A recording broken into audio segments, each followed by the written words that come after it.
Today we will discuss the last phase of the development of nervous system, that is differentiation of the forebrain or prosencephalon.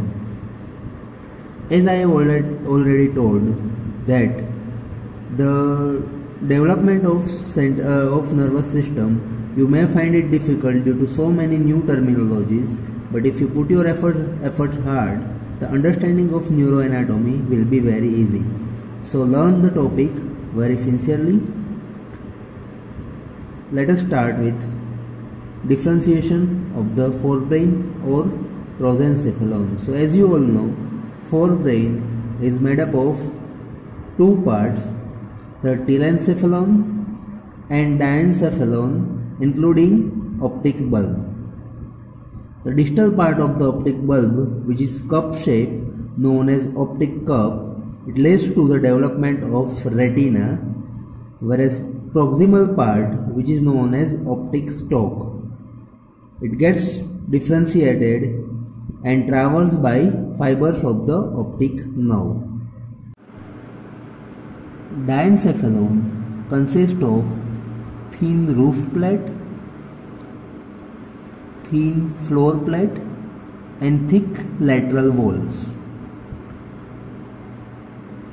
The lateral walls of the diencephalon leads to the development of thalamus, metathalamus and hypothalamus. This lateral wall is derived from the alar lamina. It presents a sulcus known as hypothalamic sulcus. This hypothalamic sulcus divides the lateral wall into the ventral area and dorsal area. After the head fold of the embryo, the ventral area lies below the hypothalamic sulcus and dorsal area lies above this hypothalamic sulcus.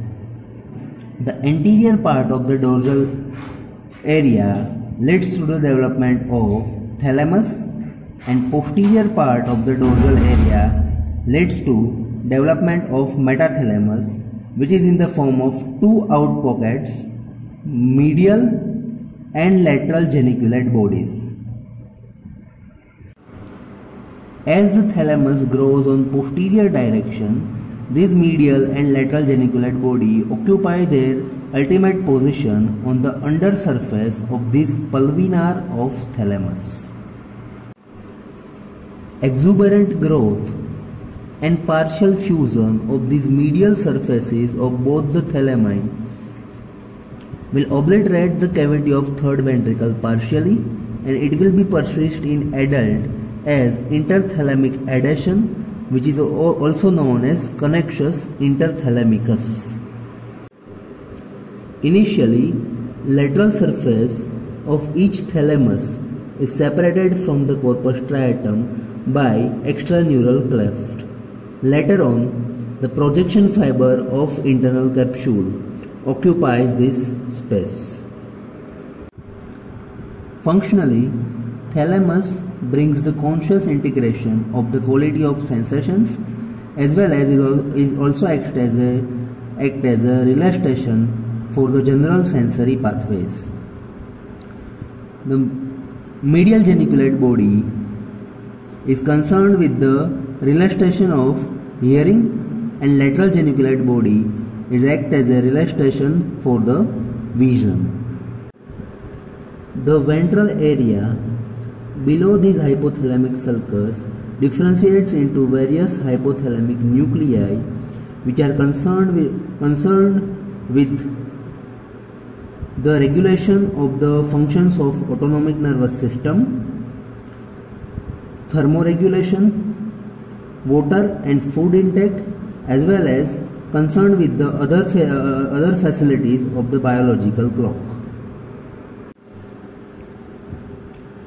From the roof plate of the diencephalon, two structures are derived. One is choroid plexus and the other is epithalamus. The choroid plexus is derived from the anterior part of the roof plate. This anterior part of the roof plate, which will be in the form of a thin layer of ependyma covered by vascular mesenchyme, These two structures, ependyma and mesenchyme, together form the tila choroida. When capillary plexus invades this tila choroida, it gets converted into the choroid plexus. Epithalamus is derived from posterior part of roof plate as follows. At first, this posterior part of roof plate develops an evagination. The distal end of this evagination forms the pineal body, whereas proximal end of this evagination forms the pineal recess of third ventricle. Afterwards, this dorsal and ventral lamina of pineal recess are traversed by respectively by the fibers of habenular commissure and fibers of posterior commissure. Afterwards, neuroblast cells gets differentiated into the habenular nuclei. This habenular nuclei lies in a triangular area known as trigonum habenuli. This triangular area is located between thalamus anteriorly and pineal body posteriorly.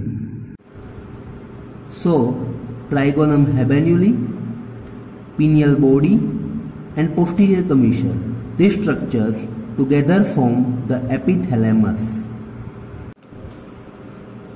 Apart from extension of the sum of the hypothalamic nuclei, the floor plate presents following features from posterior to anterior direction. The posteriormost is this mammillary bodies. Anterior to it, there is a diverticulum known as tuber cinereum, another funnel-shaped diverticulum which forms the posterior lobe of the pituitary gland, as well as the anteriormost is the optic chiasma. The cells of floor plate proliferate externally to form a median elevation which is divided by longitudinal sulcus into two mammillary bodies.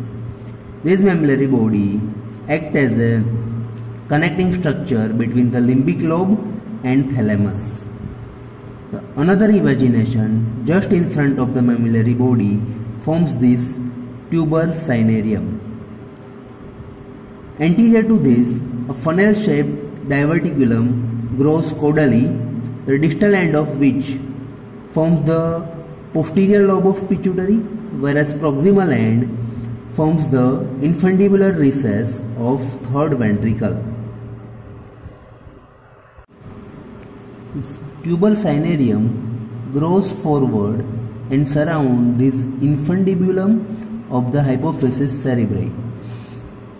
At the most rostral part, there is decussation of the nasal fiber of both the side of optic nerve, which persists in the form of optic chiasma.